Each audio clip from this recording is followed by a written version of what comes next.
This is your Virginia Cavaliers versus the Syracuse Orangemen. Tale of the tape. You are Locked On Virginia, your daily podcast on the Virginia Cavaliers. Part of the Locked On Podcast Network, your team every day.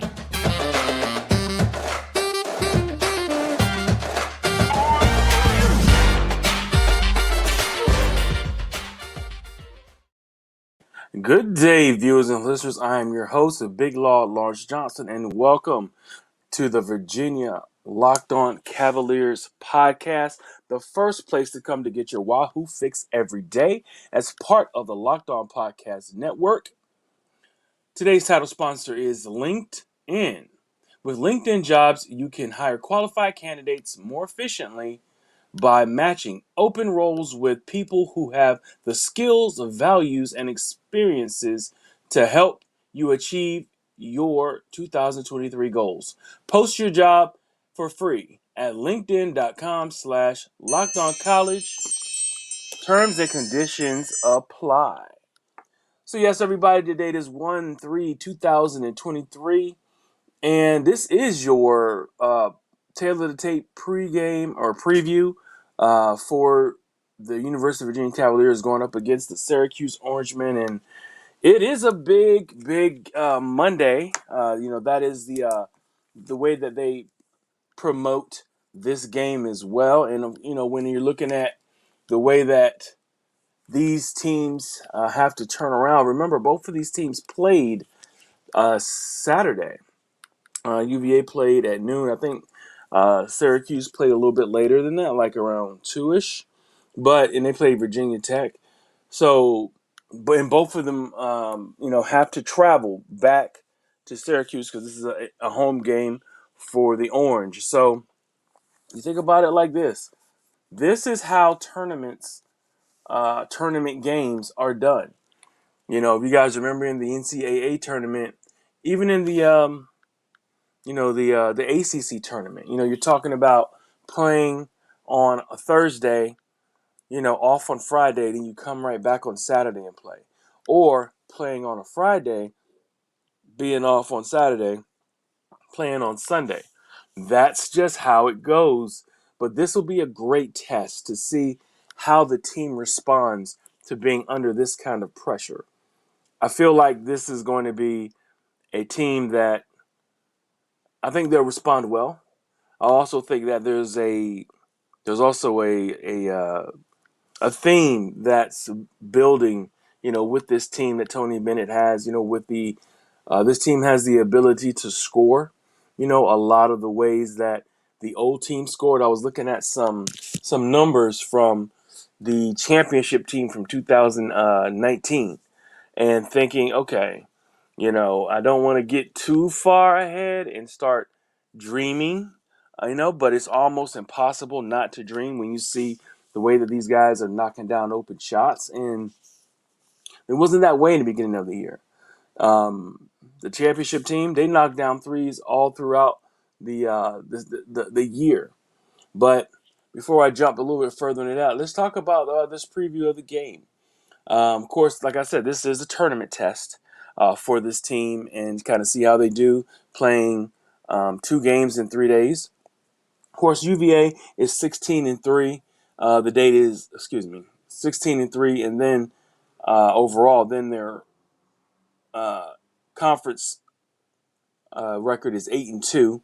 Syracuse's record is 13-9, and they are 6-5 in conference. This game, of course, will be played tonight, 7 p.m. on ESPN, and that is a marquee matchup. It'll be the only big game that's coming on that time slot, so make sure you guys check that out. UVA leads the series 12-6.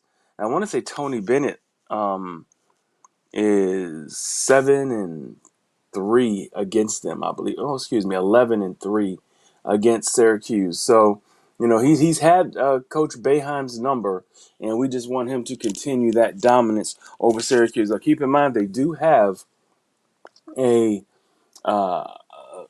long, athletic, type of a team, and they love to play those long players in that zone and make you have to shoot. And the thing about it is, to me, what I've seen, Syracuse, they will run the zone, but I've seen them also, the mystique of Syracuse University has declined. Same thing with Georgetown. At one time, Georgetown and Syracuse were just, number one, they were in the Big East, but they were considered always top 10 teams in the college landscape. Man, what a difference time makes, especially in college basketball. And now the teams, Georgetown is absolutely abysmal, and they just, are having troubles and, trying to, just trying to get back some of what they lost, but it's almost impossible without a complete teardown there.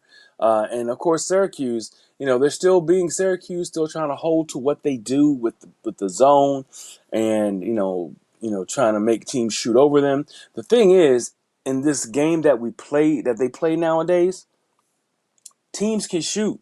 With the advent of the 3-point shooting guards, the 3-point shooting big men, you can beat a zone nowadays. You almost, should expect it.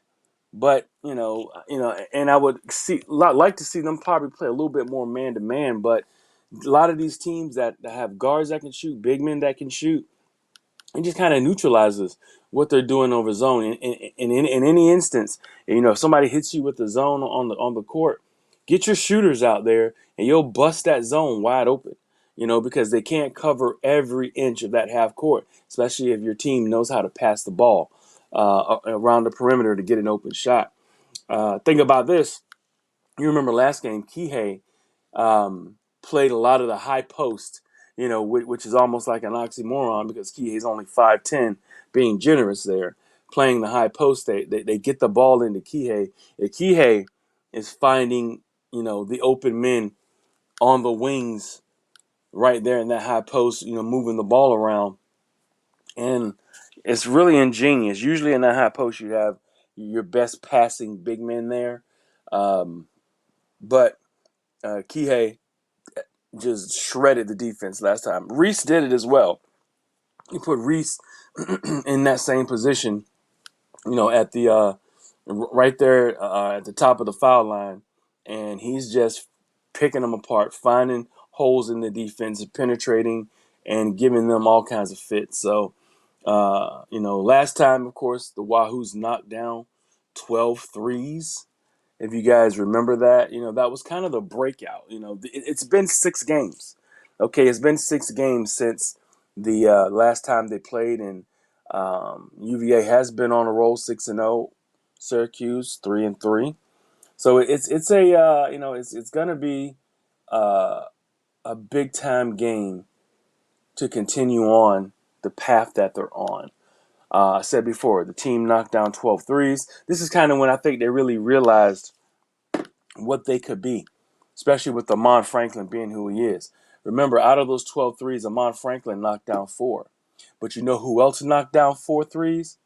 The man Isaac McNeely, true freshman, who, quite frankly, in my opinion, is the rookie of the year in the ACC. I venture to say, or I'll say this, the offensive rookie in the ACC. But sit tight. We got a lot more to talk about when it comes to this game and this team. This year, the only app you need at your Super Bowl party is FanDuel, America's #1 sportsbook. We're really excited about our new betting partner for Locked On because they're the #1 sportsbook in America, FanDuel. And if you're new to FanDuel, that's even better. They have so many great features that make betting on sports fun and easy. Download FanDuel now so you can bet Super Bowl 57 with a new no sweat first bet. You'll get up to $3,000 back in bonus bets if your first bet doesn't win. Is that true? Holy crap. $3,000, we'll have to talk about that. FanDuel lets you bet on everything from the money line to point spreads to who will score a touchdown. I mean, I've seen some folks really do well on all different types of bets. The Super Bowl is the biggest time of the year. Well, the Super Bowl and March Madness. Those are your biggest times of the year where people, if they're not bettors, they do become bettors, because that bracket situation that they do in the office pool, that's nothing but betting. But this is the time of year to get in if you want to get some betting going. The FanDuel Sportsbook app is safe, secure, and super easy to use. Best of all, you get paid for winning instantly.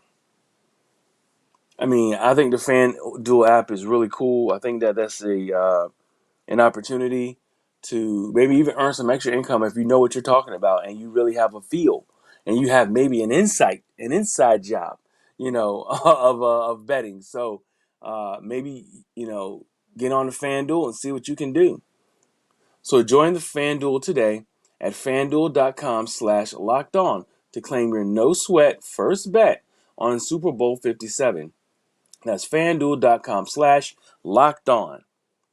Make every moment more with FanDuel, official sportsbook partner of the NFL. So yeah, we talked about this team, and what to expect and what not to expect. I think, I said before, you had Armando Franklin made 4 threes, Isaac McNeely shot 4 threes, which quite frankly could be called his breakout game because he's been on a roll ever since.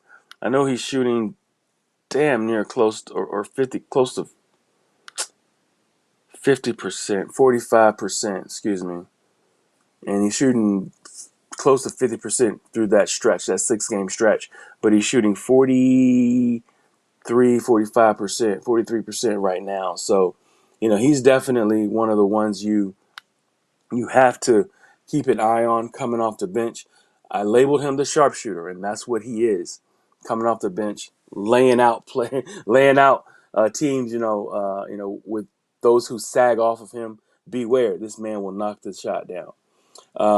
Also in this game, you're looking at Kihei, who is 34 assists away from being the number one assist man in UVA history, right behind John Karate. So that's also a milestone coming down the road for Kihei. Lord willing, long as he's healthy. And of course, the last match in January, this game is, and this is the last game of that 5-leg trap game series that I was talking about. We have Florida State, we had Virginia Tech, we had Wake Forest, we had Boston College. Now, here it comes. We have Syracuse. And as we have those 5 games, I said we needed to win all 5 of those to get us to 17 wins. You get to 17 wins before the last game of the month, for the last month of the year. And you're looking at an opportunity to get into 25, high 20s wins, based off of your rhythm and based off of, the trajectory of your team. Maybe they lose a game or so in here, and maybe they go into, Selection Sunday with 27 wins. Maybe they get 9 or 10 wins, to get in that 26, 27 game range, win range, and they can get their opportunity to spread their wings, and get an opportunity to get a number 1 seed, because that's really, what you need at this time. You're going to have tournament play accounted for as well. I don't think that UVA is going to falter in the tournament as well. I just think that they're playing some of their best basketball of the year, and that's what you want. Tony Bennett is a master at getting the most out of his teams at the end of the year. Even the couple years ago when the team was when they turned into just a strictly outside shooting team, when they had Jay Huff playing and Sam Howell, not Sam Howell, plays for Boston right now. His name slips my mind, but Sam Hauser, there we go, Sam Hauser. When they had him shooting the ball, Kihei Clark was on that team.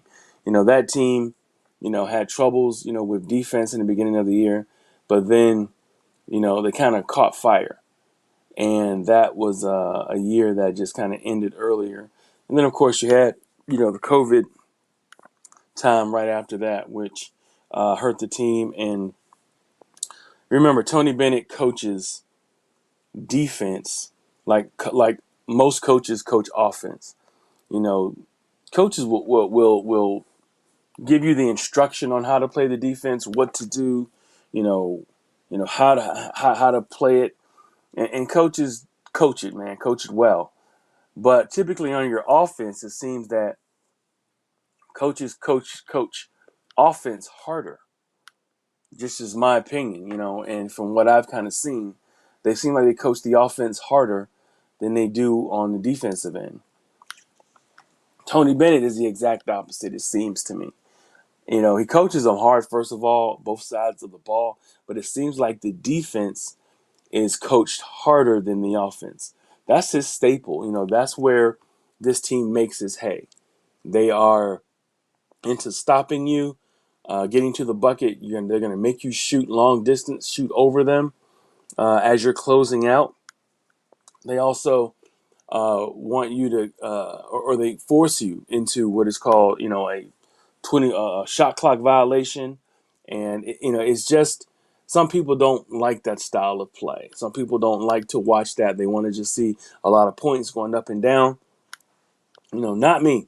I do like. Well, I'll tell you like this. I do love seeing the points being scored, but I really love the defense being played, especially when you're a good defensive team.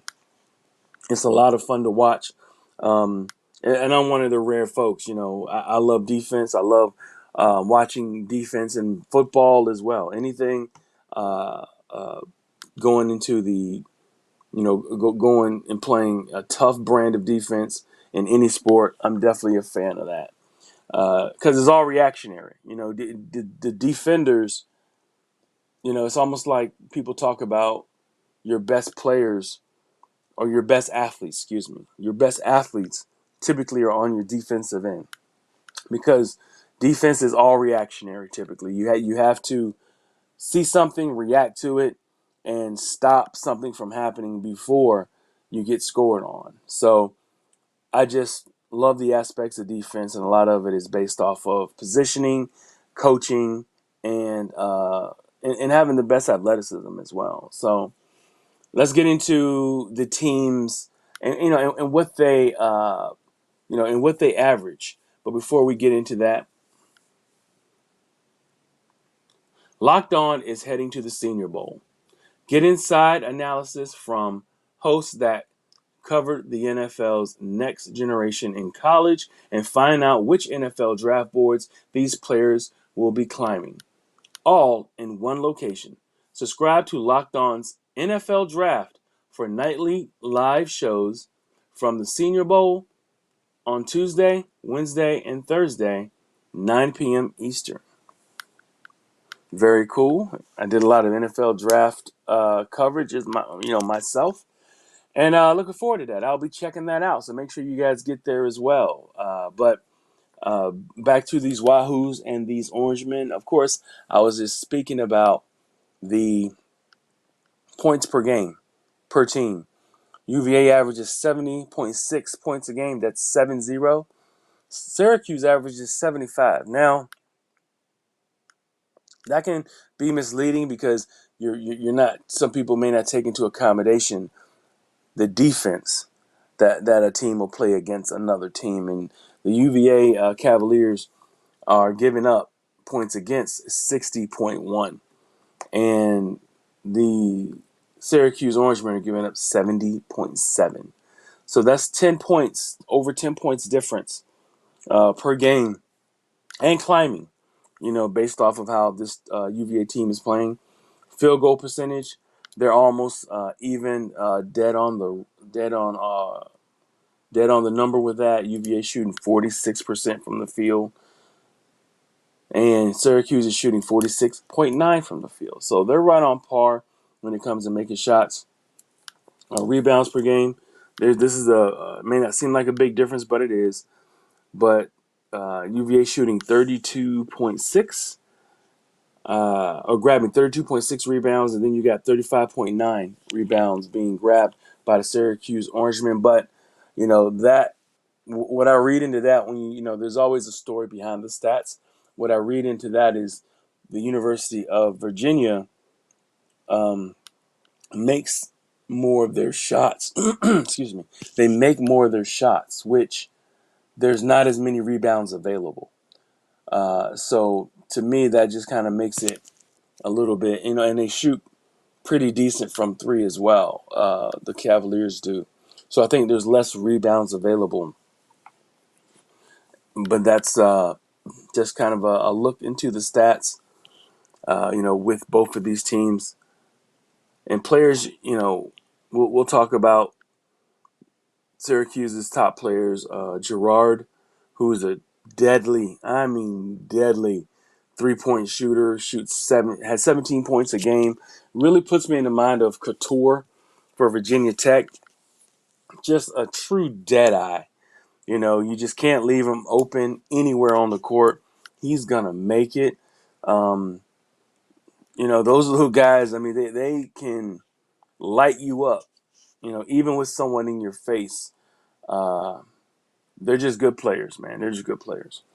And then, of course, they got Mintz is their second leading scorer at 15.2. Then you got Edwards at 13.4. So they got guys who can boogie. They got guys who can, who can score in a hurry, and score a good amount of points, 17, 15, and 13. Then there's kind of a steep drop-off there. But they got guys who can score points and score them in a hurry.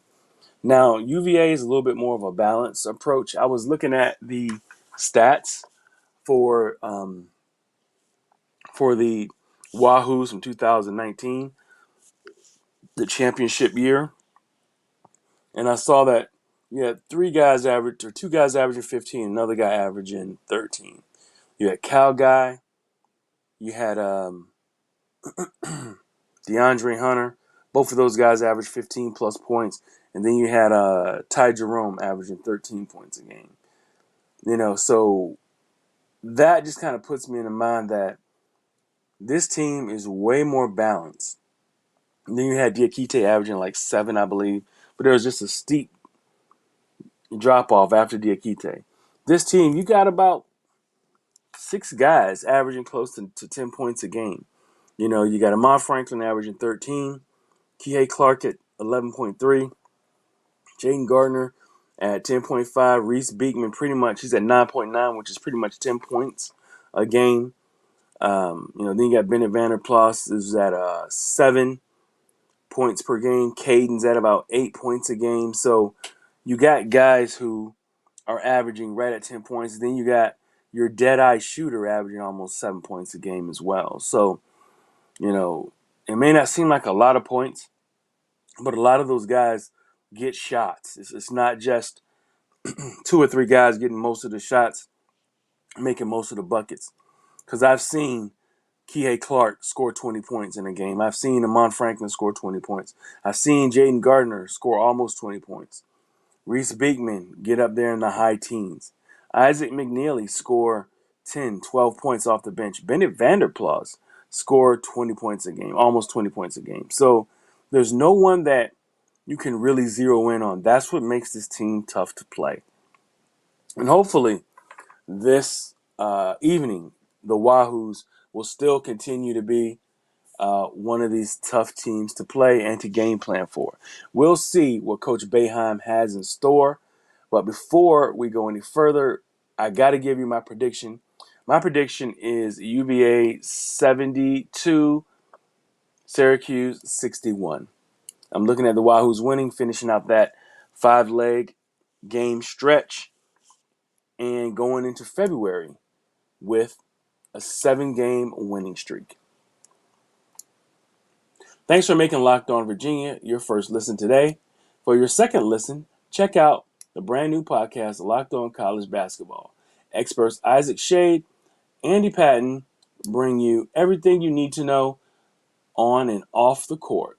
Plus, hear from big name experts, coaches, and players throughout the basketball landscape. Locked On College Basketball, available on YouTube and wherever you get your podcasts. Thank you guys. I'll see you tonight, and wahoo.